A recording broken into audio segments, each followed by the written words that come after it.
الحمد للہ رب العالمین والصلاة والسلام علی حبیبہ محمد وعلی آلہ وصحبہ اجمعین۔ اعوذ باللہ من الشیطان الرجیم، بسم اللہ الرحمن الرحیم۔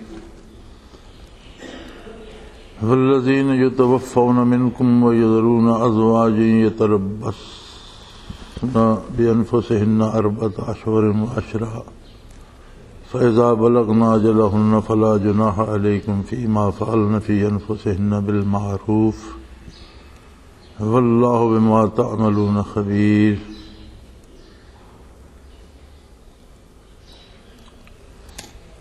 اللهم سبحانك لا علم لنا إلا ما علمتنا إنك أنت العليم الحكيم۔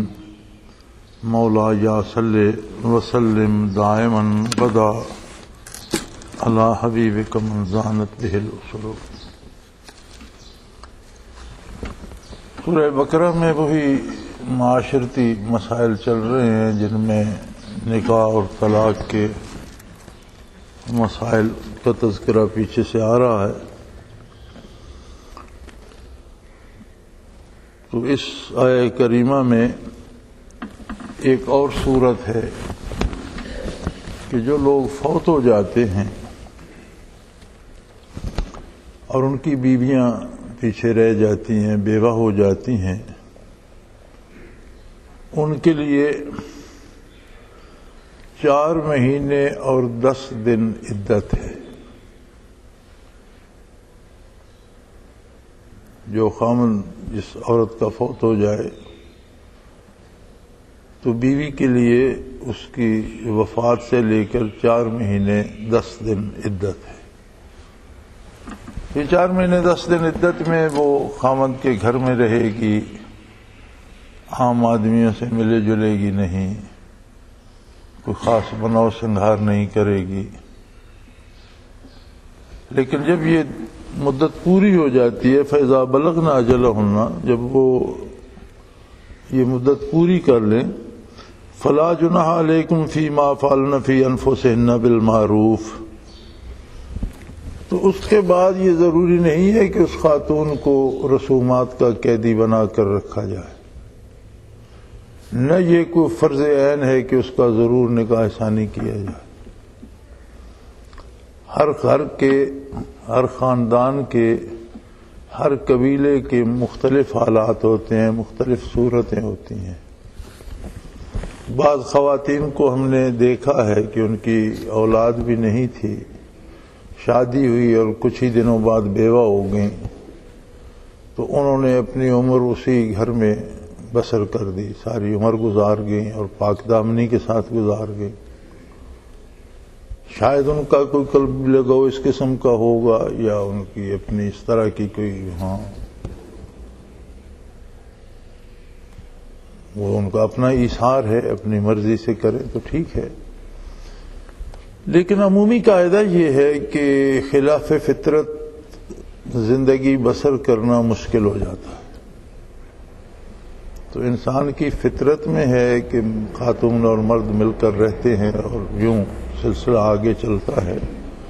تو یہ ضروری نہیں ہے کہ اگر کوئی عورت بیوہ ہو جائے، وہ شریف ہو، نیک ہو، باحیا بھی ہو، تو اسے خاندانی آنر بنا لینا اور اپنے عزت کا مسئلہ بنا لینا کہ اب یہ نکاح ثانی کرے گی تو ہماری بے عزتی ہوگی، ایسی کوئی بات نہیں ہے۔ بلکہ فرمایا کچھ حرج نہیں ہے اس بات میں کہ وہ معروف طریقے سے اپنا کوئی راستہ نکالیں، یعنی وہ عورت پر بھی یہ ہے کہ وہ کسی غیر شرعی یا بے حیا طریقہ اختیار نہ کرے، معروف طریقے سے، شرعی طریقے سے اگر کوئی مناسب ہے، گھر میں کوئی مناسب آدمی ہے اس سے نکاح ہو جاتا ہے، باہر کسی شریف آدمی سے، تو بیوہ کا نکاح ثانی کر لینا یہ قابل مذمت نہیں ہے، بلکہ اچھی بات ہے۔ ہمارے جو معاشرتی مسائل ہیں ان میں ایک بڑی عجیب بات ہے کہ آدمی بدکاری کرتا رہے، گناہ کرتا رہے تو اسے کوئی نہیں پوچھتا، نکاح کرے تو شور مچ جاتا ہے کہ دیکھو فلاں کی وہ بیوہ نے نکاح کر لیا، یا فلاں بندے نے دوسری شادی کر لی، فلاں نے یہ کر لیا، اور نکاح نہ کرے تو ناجائز طریقے سے جو لوگ کچھ کرتے ہیں انہیں کوئی نہیں پوچھتا، کوئی اہمیت نہیں دیتا، اس میں نہ کسی کی ناک کٹتی ہے، نہ کوئی آنر کا مسئلہ بیچ میں آتا۔ تو قرآن کریم نے زندگی کے ہر مسئلے میں رہنمائی فرمائی ہے۔ تو یہ ضروری نہیں کہ جو عورت بیوہ ہو جائے اسے آپ آنر کا وہ ایک دے کے دباؤ، اسے قیدی بنا لیں، بلکہ اگر کوئی یہ ہے بالمعروف ہو، جو بھی ہو معروف طریقے سے ہو، مناسب ہو، مناسب رشتہ ہو اور مناسب طریقے سے ہو تو اس میں کوئی حرج نہیں ہے۔ واللہ بما تعملون خبیر، شریعت کے ہر حکم کے ساتھ یہ قید لگائی گئی ہے کہ عمل بالشریعت کے لیے ایمان باللہ کا مضبوط ہونا ضروری ہے۔ یہاں بھی اس یقین کا ہونا ضروری ہے کہ جو کچھ تم کر رہے ہو اللہ کریم اس سے باخبر ہے۔ واللہ بما تعملون خبیر، جو عمل بھی تم کر رہے ہو اللہ کریم اس عمل کو جانتا ہے اور تمہاری نیتوں اور ارادوں سے واقف ہے کہ کیا عمل کر رہے ہو، اس کے پیچھے نیت کیا ہے، اس کے پیچھے ارادہ اور سوچ کیا ہے۔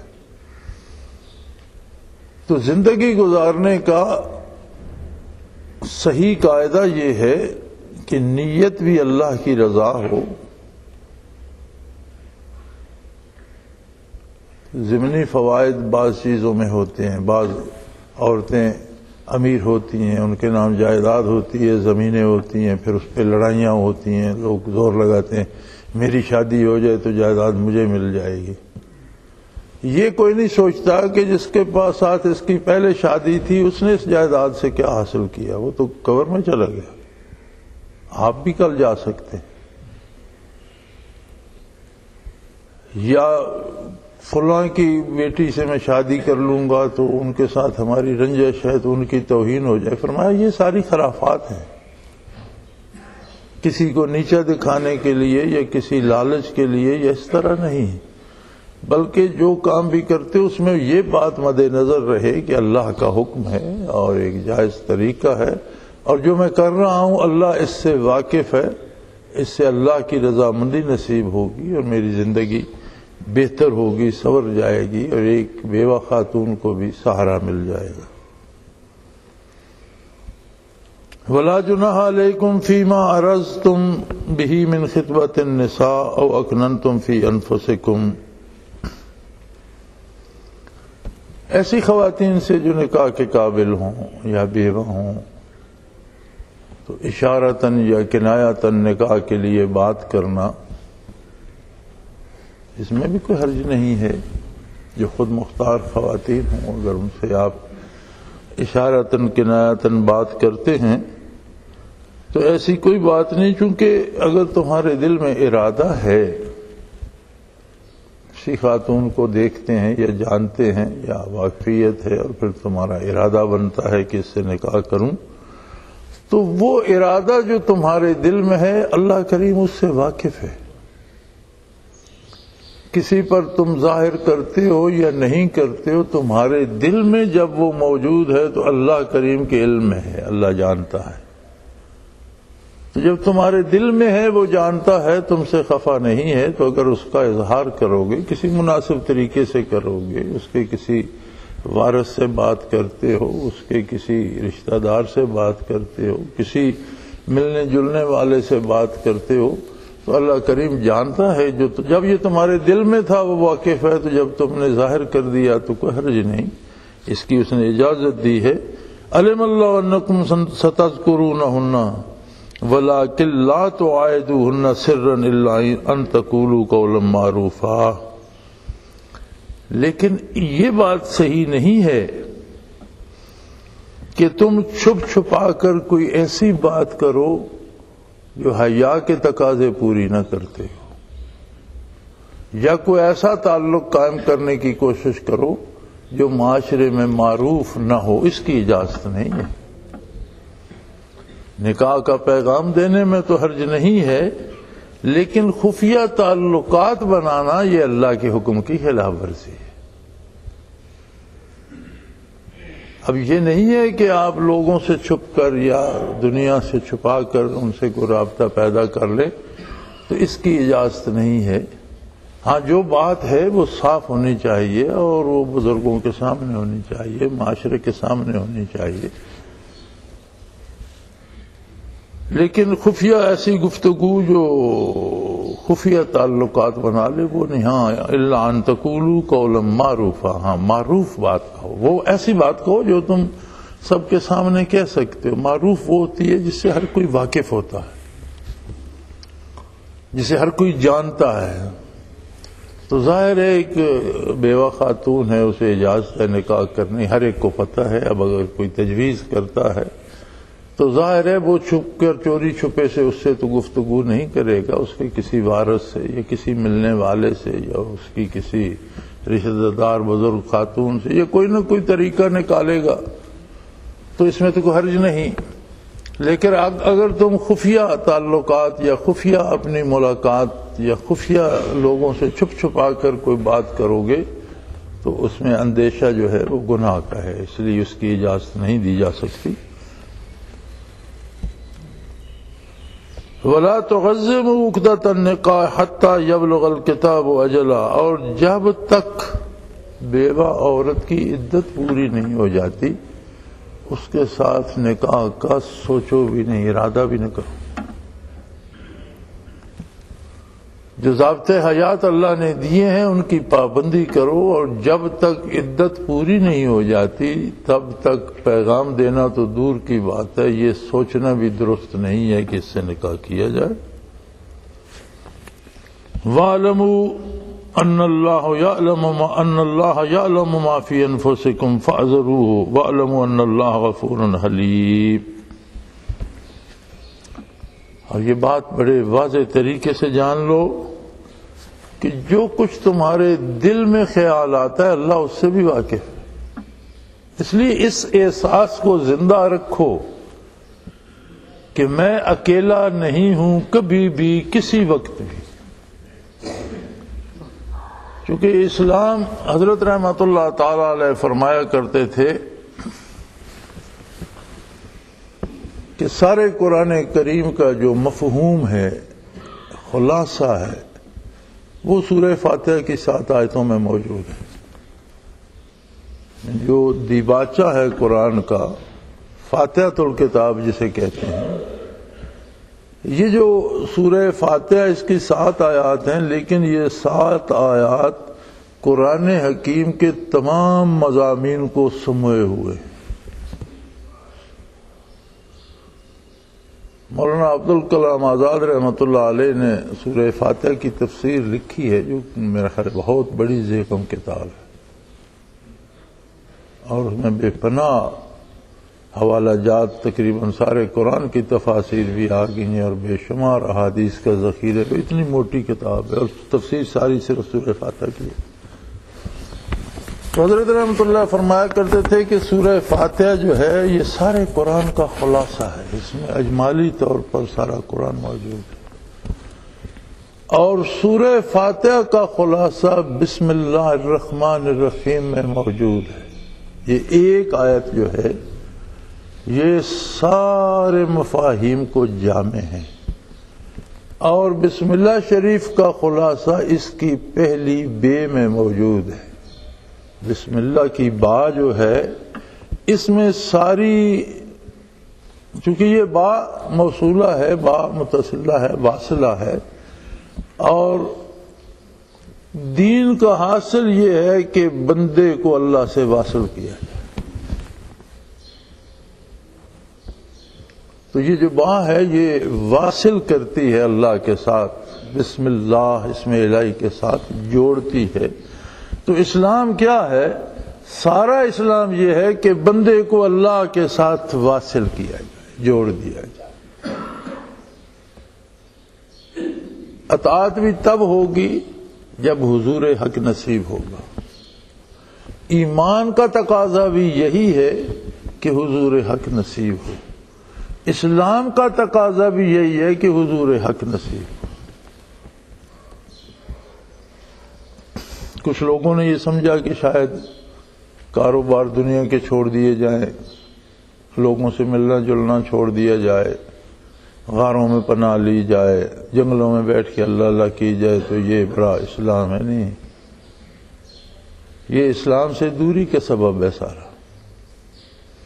اسلام یہ ہے کہ معاشرے میں آپ بھرپور زندگی گزاریں، جس طرح محمد الرسول اللہ صلی اللہ علیہ وسلم نے گزاری۔ آپ نے شادیاں کی اور بڑے بڑے معروف قبائل میں کی، بڑی بڑی سربراہ خواتین اور معروف شخصیات جن کے میکے بڑے بھاری اور بڑے طاقتور اور بڑے پھیلے ہوئے خاندان تھے۔ تو آپ کیا سمجھتے ہیں کہ ام المومنین میں سے ہر ایک کے پیچھے کتنی بڑی طاقت تھی؟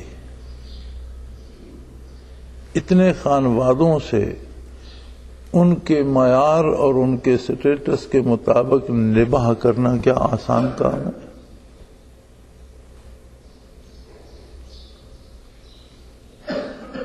اسی طرح سے حضور پرنور صلی اللہ تعالی علیہ وآلہ وسلم کی پوری حیات طیبہ کچھ نہیں تھا اور ہر طرف کفر کا غلبہ تھا، شر تھا، فساد تھا۔ اس شر، فساد اور تاریکی میں اسلامی ریاست کی بنیاد رکھی اور 23 برسوں کے مختصر عرصے میں ایک بہت بڑی اسلامی ریاست سامنے آ گئی۔ وہ صرف ریاست نہیں تھی، جامع ریاستی نظام تھا، نظام عدل تھا، نظام سیاست تھا، قوانین تھے، لین دین کی بات تھی، زندگی کے سارے شعبوں کے مکمل ادارے وجود میں آ گئے۔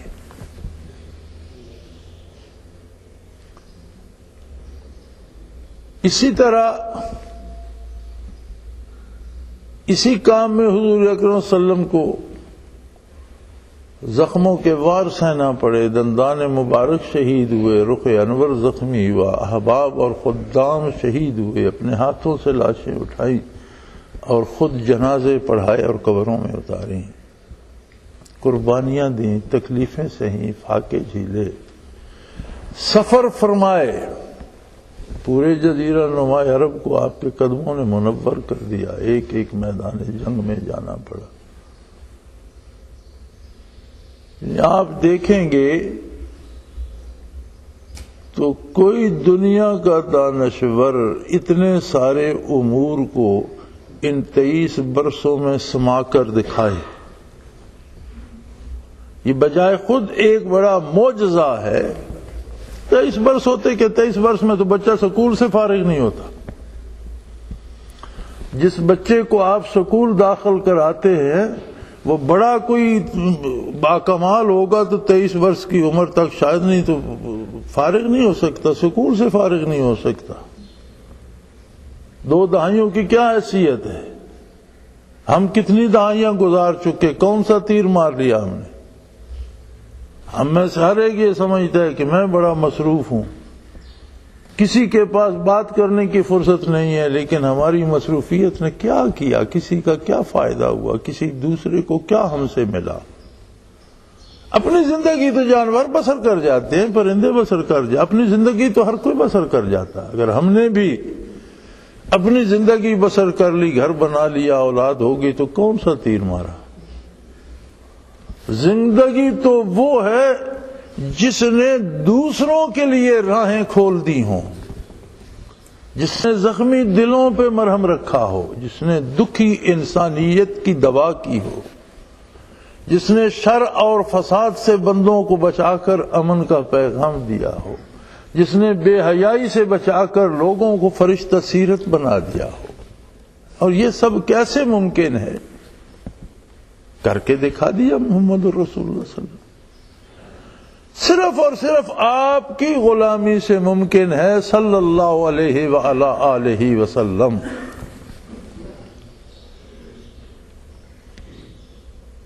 ایک طبیب کسی کو ایک مفرہ شربت دیتا ہے، گرمیاں ہیں بھئی آپ کو یہ بہت مفید ہوگا، یہ دن میں جب گرمی ہو تو اس میں پی لیں۔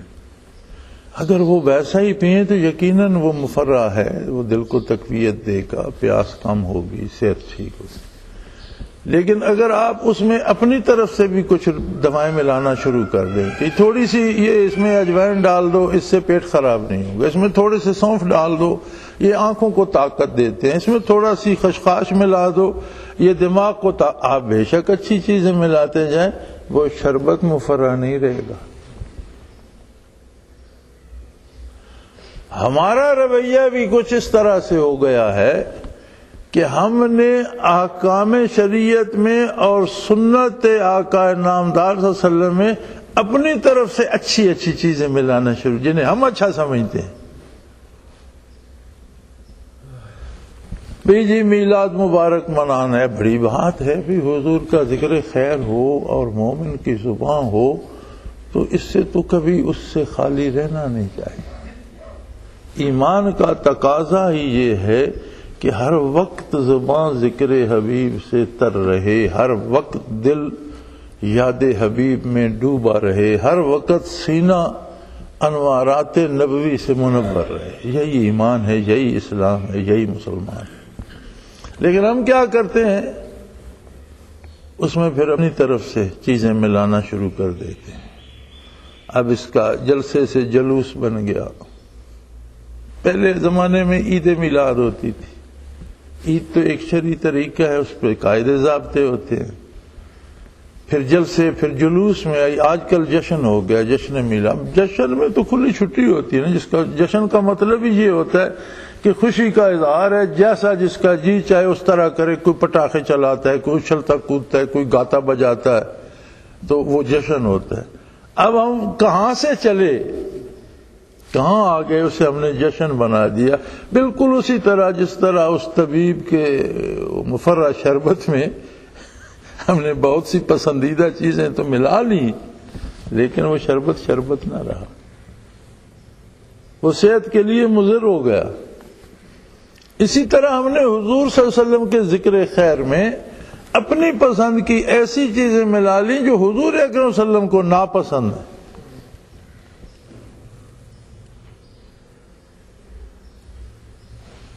تو یہاں جو ایمان کا فارمولہ دیا گیا ہے، ہر حکم کے بعد، عجیب بات ہے، ابھی پہلا حکم اوپر گزرا، اس کے ساتھ یہی بات تھی، اب دوسرا حکم آیا، پھر اس کے ساتھ جتنے احکام پیچھے گزرے، ایک ایک حکم کے ساتھ، کسی کے ساتھ واتقوا اللہ، کسی کے ساتھ یہ ایمان رکھو کہ اللہ دلوں کے بھید جانتا ہے، کسی کے ساتھ یہ کہ اللہ کو اپنے ساتھ حاضر مانو۔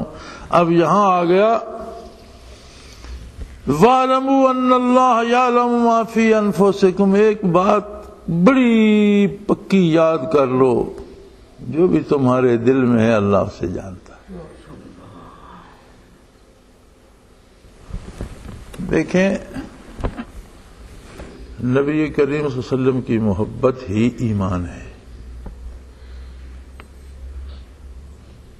اور اس کا باقاعدہ حکم دیا گیا ہے۔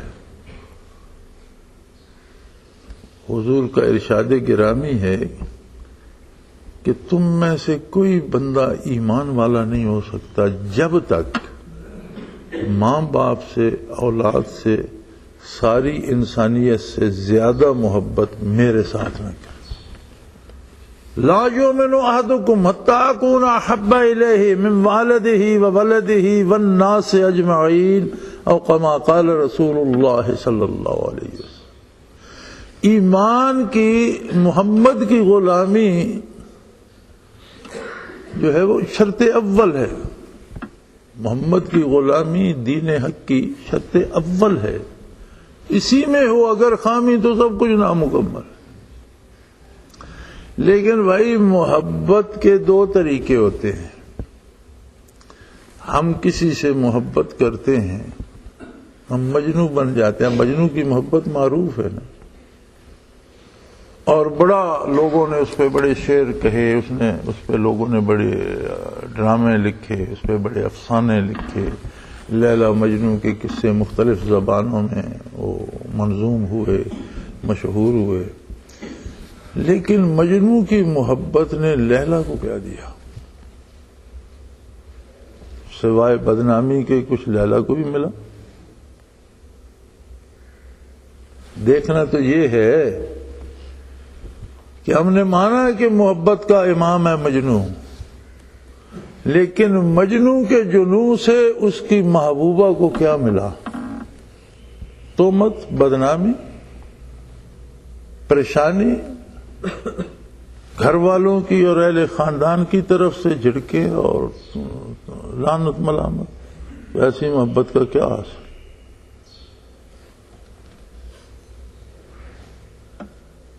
اگر اسے دشمنی کہہ دیا جائے تو کیا فرق پڑتا ہے؟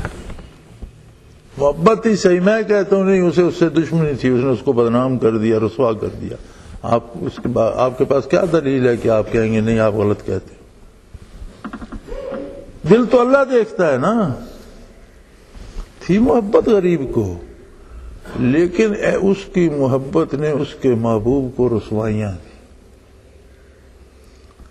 یہ دربار ایسا ہے کہ یہاں کے آداب کا عشق بھی پابند ہے۔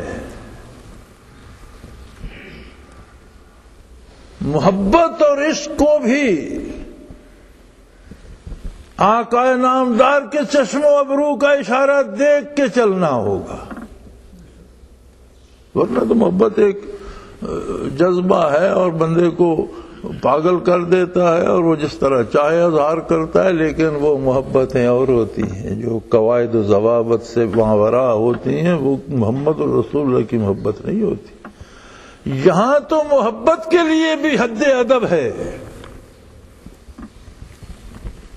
طبیعت مبارک بہت زیادہ کمزوری تھی، نقاہت تھی، چہرے اقدس پہ حضور پانی میں ہاتھ ڈبو کر پھیر رہے تھے۔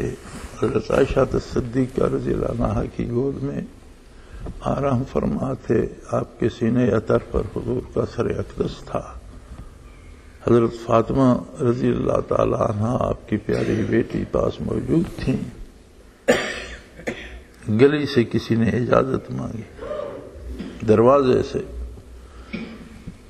اندر حجرہ مبارک میں داخل ہونے کی کسی نے اجازت چاہی۔ حضرت فاطمہ رضی اللہ عنہا نے جھڑک دیا کہ ایسے وقت میں جب حضور اکرم صلی اللہ علیہ وسلم کی طبیعت اتنی پریشان ہے، تم کون ہو اندر آنے کی اجازت چاہتے ہو؟ آپ نے فرمایا ٹھہر جا بیٹا، یہ تیرے باپ کا دروازہ ہے، ورنہ یہ اجازت چاہنے والا ملک الموت ہے، اس نے کبھی کسی سے اجازت نہیں مانگی، یہ اللہ کے حکم سے آتا ہے اور جہاں آتا ہے وہاں اسے اجازت کی ضرورت ہے۔ یہ تیرے باپ کا دروازہ ہے کہ ملک الموت بھی باہر کھڑا ہے کہ حضور اجازت ہو تو اندر حاضر ہوں۔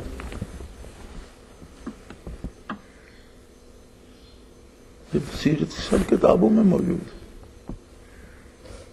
ادب گاہس زیر آسماں از اشرا زبتر، یہ ایسی ادب گاہ ہے کہ یہاں اونچا سانس لینا بھی زندگی بھر کو ضائع کر دینے کی مطلب ہے۔ لا ترفعوا اصواتکم فوق صوت النبی، خبردار زندگی بھر کبھی آپ کی آواز حضور کی آواز سے اونچی نہ ہو۔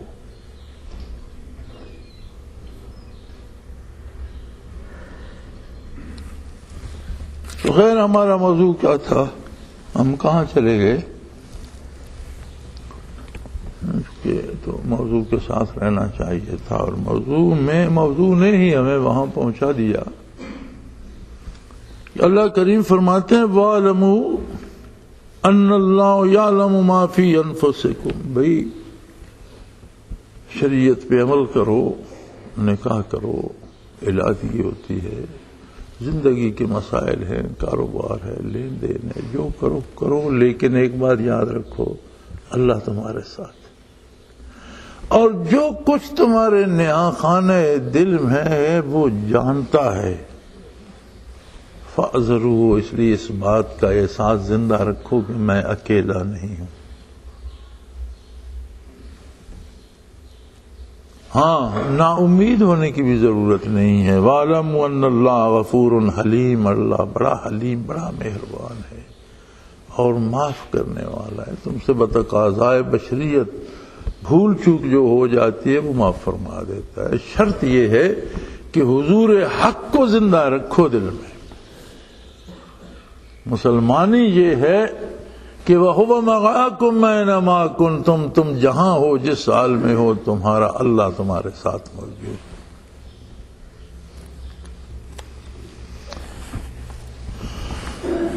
وآخر دعوانا الحمد للہ رب العالمین.